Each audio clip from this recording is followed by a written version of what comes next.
Bismillahirrahmanirrahim. Da sunan Allah mai rahma mai jin ƙai. 'Yan secondary school kashi na biyu. Tunda baccin ne ya ɗauke su ba suka farka ba sai da aka kira sallar magariba. Dan din Majid da shi ta farka. Sai faman zuƙan da shanan anta take kamar wata ƙaramar yarinya. A haka dai ta samu nasarar farkawa. Da abin da ya faru ne ya shiga dawo mata a ƙwaƙwalwa. Da haka ta bude baki tana faɗin inna lillahi wa inna ilaihi raji'un. Me muka aikata haka? Ya kai anti dai mana haka. Kuka ne ya kubce mata. Jin sautin kukan nata na tashi ne. Ya sa anti ita ma da ta barar da ce tana ta faman share bacci a wajen farkawa. Baby, me ya faru? Hannu ta kai tana mai riƙo Jidda. Amma Jiddan ta kwace tana mai faɗin. Anti dan Allah me muka yi miki? Me muka yi mai kika sa kika ɗora mu a wannan hanyar da za mu lalace? Kina son ki lalata mana rayuwa? Yanzu idan yayan mu suka gane fa, me yake tunanin zai faru? Wani kokan ne ya sake kwace mata. Haka ya sa ta yi shiru. Wannan magana da suke yi ita ce ta tarar da zi daga baccin da take yi. Ita ma hakan ce duk ta faru. Dinnin kwakwalwarta ta shiga dawo mata da abubuwan da suka faru. Kin gani ko Jidda? Sai da na faɗa miki kada mu zo. Dama na fara zargin antin nan tun daga lokacin da ta tsiri rungumar mu. Amma kika ƙi jin magana ta. Har da ce min wayo mara wayo. Ku dakata. Na ji dukan abin da kuke faɗa. Yanzu ku dan Allah dan Annabi ku ji daɗin abin da muka aikata ba. Jidda, ina son ku wallahi. Wallahi da gaske nake son ku. Ku yarda mu zama ɗaya. Duk abin da kuke bukata wallahi na yi alƙawarin zan yi muku shi. Ko da menene ku ni dai buri na kawai kada ku guje min. Ba tare sun tanka mata ba, suka tashi su kawo shirin tafiya. Kana haka yasa ita ma ta tsiri kaya, ta sa ba tare ta yi wanka ba. Kuma je na sauke ku gida. Ta faɗa tana mai ɗaukar makullin motar ta. No anti ki bar shi kawai. Mun gode mu ma muna da kuɗin mota. A'a ba za a yi haka ba. Ku yara ne. Sannan yanzu kun yi dare, za a tambaye ku meye dalilin da yasa kuka daɗe ba ku dawo ba. Amma idan ni na kai ku na san ba za a tambaya ba. Ina da yadda zan yi. Illau yadda iyayen naku yadda ba za su gane abin da ya faru ba. Jin hakan da suka yi ne ya sa suka bi ta. Saboda ba su da wata hanya. Face haka gudun kada a yi musu faɗan sun yi dare. Bashi, ba za ka gane ba wallahi. Yarinyar ne yadda nake mafarkinta idan ban same ta ba. Tabbas zan iya shiga cikin wani hali. Kai da ganin manyan ƙugun nan nata, akwai ruwa a tattare da ita. Ga manya-manyan na shanun nan nata da suke ɓoyuwa a cikin hijabin makarantarta. Ni kuma wallahi ba yarinyar da nake matuƙar ƙaunar ganin na kau da sha'awata kamar Jamsi. Dan bala'i da ganin ta za ta yi ruwa. Ai dole ma na cika burina. To amma bashi, ta yaya kake ganin za mu samu ɓullo mu wannan lamarin? Har yaran nan su ba mu haɗin kai ba tare sun tona mana asiri ba. Wata dariya ya sannan ya ce da shi. Ha, wani abin mai sauƙi ne. Yanzu rabawa canjin aji ce za a yi. Kaga kenan za mu yi amfani da wannan damar mu tsoratar da su.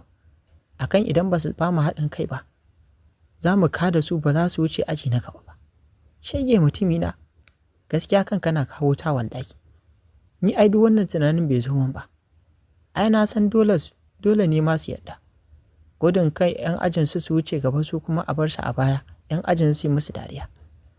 Tsakani ga Allah har na fara hango na tsakiyar biba, ina ba ta kwatso. Har kofar gidan hanci ta kai Sizi. Gidan su da suka shiga, inda ta gaida mamansu, dama kuma maman Zi tana gidan suna jiran yaran. Sun ji shiru, hakan ya sa ta biyo hanya. Nan da suka yi mata ya ciki, kuma ita ma ta sanar da su ita ce ta zaunar da su suka ci abinci sannan. Shi yasa ta kawo saboda kar a yi zaton cewa wani wajen suka je. Sosai su Umma da maman Zi kenan suka yadda kuma suka ji daɗin yadda tana musu kulawa aka yaran nasu. Da za ta tafi sai suka raka ta waje. Kasantuwar lajin ba mutane sosai kuma ga duhu. Haka zalika babu wuta. Hakan yasa ta yin su ta rungume su cike da nuna soyayyar da take musu tana mai faɗa. Kada yara na su yi fushi da ni. Da abin da ya fara tsakaninmu da soyayya ce ta janyo haka. Na daɗe na tsantsar sha'awar ku. Kuma na yi ƙoƙarin danewa amma na kasa. Daga haka ta haɗe bakinta da nazi. Inda ta kai hannu cikin rigar Jidda tana mai wasa da nishaninta. Kwata-kwata kasa kwace kanta suka yi, saboda wani irin daɗi da suke ji yana shigar musu. Ita ma rigarta ta buɗe, ta ba ta sa bra ba a cikinta, aiko nishaninta suka bayyana. Nan Jidda ta sa baki ta hau tsotsa kamar wata ƙaramar yarinya. Ita kuma antin sai faman shafa kanta take yi. Sai ta cire bakinta daga jikin na anti. Ta tsara kallon yadda Jiddan take shan nishaninta, har da limshe ido tamkar yana mata daɗi sosai. Ganin yadda take kallonta ne ya sa antin faɗin, ke ma za ki sha? Da sauri zai ɗin ta ɗaga mata kai alamar e. Sha, kun ji naku ne, ku yadda kuke so da shi. Daga haka ta tana mata a cikin baki, ta hau shafa kan na Jiddan. Akalla sun kai wajen mintuna 10 haka, sannan anti ta ce ya isa ka, ku koma gida. Ce suka kamar su bita, saboda yadda harkar take musu daɗi. Haka suka shiga gida kamar za su yi kuka. Ji ce a cikin tsoro ta kai hannu saman nishanin Jiddan tana faɗin, biski da daɗi ko? Kai kawai Jiddan ta ɗaga mata, saboda gaba ɗaya cikinta ya mutu. Da hali, ta so anta ta kuma yi mata abin da ta yi mata a gidanta. Yau ta kama Monday, sai shirye-shiryen tafiya school ake yi. Sai Jidda ko babban burin shi ne su je su ga anti. Misalin karfe 7:30 na safe suka shiga makarantar. Sai dai har aka gama assembly ba anti a wajen. Da alama dai bata zo ba. Suna shirin shiga aji ne Jiddan ta ce, anti fa har yanzu bata zo ba. Ko za mu je gidanta ne idan an tashi? Tana magana ne kamar za ta yi kuka, wanda hakan ke nuna tsantsan yadda ta yi misin ɗin antin. Haba besti. Za ta zo mana, kila wani abu ne ya hana ta zuwa da wuri. Ba su ƙarasa maganar ba sai ga motar anti ta shigo cikin makarantar.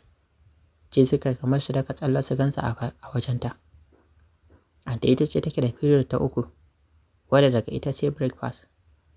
Na haka tun da ta shigo, Jiddan take kallonta. Ita kanta anti sai da abin ya bata mamaki ganin yadda ta zuba mata idanu.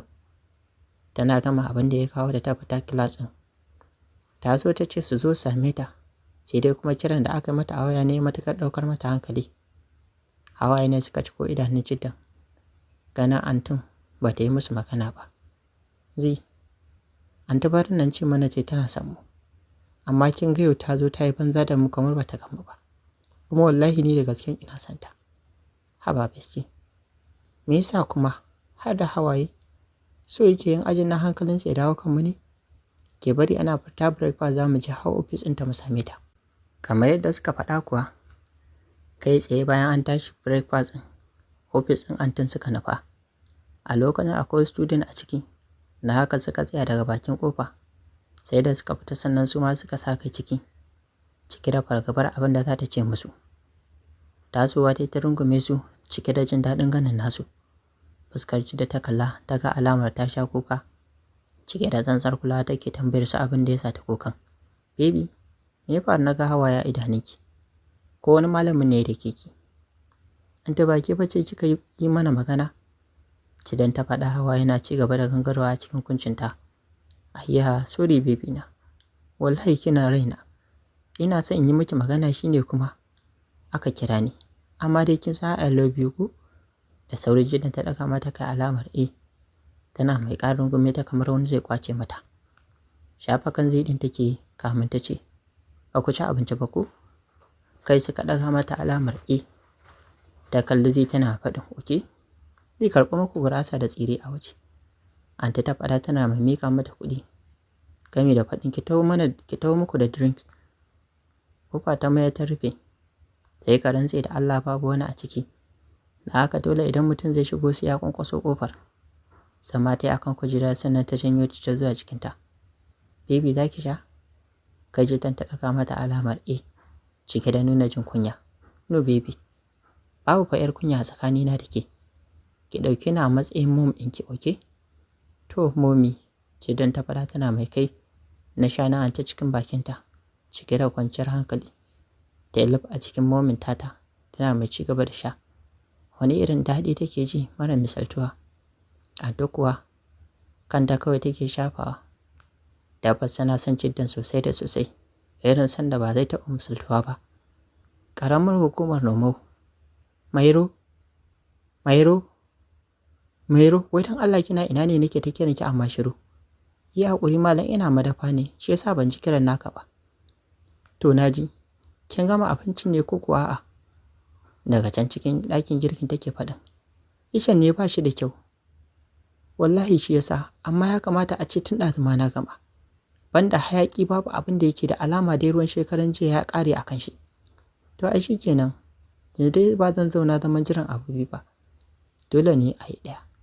Mu je ciki ma ni kawai.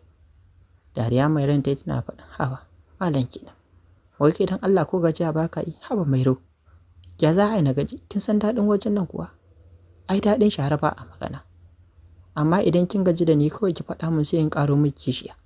Kin ga sai ki huta. Ni ma kuma in huta. A'a, mu je na baka. Kai daga an yi magana sai kai maganar ƙarin aure ana zaune ƙalau. In dai dan wannan ne mu je har sai ka tuye. Malam Bala da Mairo suka tsunduma duniyar daɗi. Gaba ɗaya ba abin da ke tashi a cikin ɗakin banda nishin su kamar masu dambe. Malam na gurnani kamar zakin da yake gabar mutuwa. Mairo ya min kimin goho. Dan yanayin yana min daɗi sosai.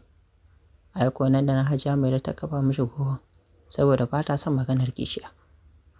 Da bayan ta ya dinga zinduma mata gwatsu. Hakan ya sa wajen harshen shi yana ta faman lasowa, wanda aka ya ƙara rikitar da Mairan. Hannun shi na saman nishaninta da suka zube kamar silifa saboda rashin gyara da ba sa samu. Banda ihu da nishi babu abin da take tana faɗin daɗi. Aikojin yadda gaba ɗaya Mairan ta rikice ya sa malam ɗaga ƙatuwar bananin shedan na a ciki. Aiko suka saki wani ihu gaba ɗayansu. Nan da nan malam ya dage sai faman gwatso yake buga mata. Baji ba gani, gaba ɗaya sun rikice gidan. Wani style ɗin malam ya canza, ya kwanta da gingine yayin da Mairan ta hau saman shi. Sai faman hawa da sauka take yi, tana ci gaba da nishi. Mairo, kar ki bari daɗin na ya ƙare. Ki ci gaba. Ya ƙare shi magana mai sakan nishaninta a cikin bakin shi. Yayin da ita kuma sai aikinsu kuwa take yi. Allah ya sa nata tana bayi, na aje mata aikin nan na gudu. Idan ba haka ba na san yau sai ta da ke ne. To wannan magana da inda take yi, tana yi ne tana laɓa a soro. Tana hangen tsakiyar gidan nasu. Ganin shiru in na tasa ba ta fito ba ne ya sa ta shiga cikin gidan, sai faman sanda take kamar ɓarauniya. Tsaya ta tana kallon tsakiyar gidan, ba innata ba alamarta. Ɗakin girkin ta shiga, na ma dai innata ta bata ciki. To ina kuma innata wata? Indo ta faɗa tana mai riƙe kugu. Kayan miyar da innata ta aike ta ne, da siyo ta ajiye ta nufi ɗaki. Daidai ta je bakin kofar ɗakin ta ji murya baban nata yana faɗin, wayo Mairo, ta ki kashe ni da daɗinki. Malam daɗi suka da ƙarfi. Da sauri in ta dawo da baya. Ta dawo wajen windon ɗakin tana faɗin, sun fara. Kudar take wajen ta ɗauka. Dawa tana mai buɗe labulan a hankali. Ta leƙa kanta ciki. Yauwa, dama abin da ya sa muka kira ku ba kuma bane face gaba ɗaya exam ɗin da kuka yi. Ba ku yi wani abin arziki ba. Na haka ba za ku samu damar shiga aji na gaba ba a wannan karan. Mun samu sanar da ku ne yanzu, saboda idan sakamako ya fito kar ku zo kuna mana surutai. Inna lillahi uncle mun shiga uku. Yanzu idan zancen ne ya fito wajen ajinmu wallahi tallahi za mu ji kunya. Duk da suna mana kallon kamar masu ƙoƙari. Yanzu idan ajinmu suka ji dariya za su ce dama ba mu da ƙoƙari. Don Allah uncle a taimaka mana. Wallahi ko kuɗi ne ma za mu ba ku wutar da mu. Uncle Bashi uncle Kebe suka kalli junansu suka saki dariyar farin ciki. Domin burinsu yana dab da cika ba tare sun sha wata wahala ba. Oke? Naji, yanzu abin da za a yi, idan kun yarda za ku zo ku same mu an jima bayan sallar magarba ba matsala. Uncle za mu zo insha Allah, oke? Amma fa ku kaɗai muke da buƙatar gani. Kar ku taho mana da wasu 'yan rikiya da fatan kun fahimta. Uncle, za ku iya tafiya to. Daga haka Jamsi suka tafi aji, ba tare da tunanin komai a cikin zukatansu ba. Lallai Bashi, yaran nan samsam ba su da waya. Kai kana ganin ko wani dogon tunani ba sai ba kawai suka amince. Ba shakka za mu kwashi romo. Uncle Kebi ya faɗa yana mai kallon abokin nashi. Kai dai bari Kebi. Ni fa wallahi na fara hangona a duniyar daɗi. To fa, wace ce Indo da take leƙen su Mairo? Dama can tana leƙen su ne da har take faɗin sun fara? Ya makomar Anta za ta ƙare? Shin yaya rayuwar su Jidda za ta kasance? Uncle Bashir da Uncle Kebi za su samu abin da suke so a wajen su Jamsu kuwa? Ko dai ba a samu ba? Wannan darasi da nake so na bayar a cikin wannan labarin. To, sai a tara a shiri na gaba. Ko kuma a ci gaba da bibiyar wannan labarin domin jin waɗannan amsoshin waɗannan tambayoyi da marubuciyar ta lissafo. Sai a tara a shiri na gaba don jin za ta kai a cikin wannan labarin da muke kawo muku mai suna 'yan secondary school. Wanda ni Abubakar Sadiq nake kawo muku shirin tamu da ke cewa. Idan wannan ne farkon zuwa wannan shirin tamu sai ku danna mun subscribe sannan ku taɓa alamar ƙararsu na domin ya dinga sadar ku da zarar ɗora sabon shiri. Kana ku ta wani alamar like domin ƙara mana ƙwarin gwiwa. Sannan ku share wannan bidiyon ga abokananku da ke da Facebook. Sannan kuna damar ajiye ra'ayi ko rufi ko ba kuma session kamar da muke kawo muku. A huta lafiya.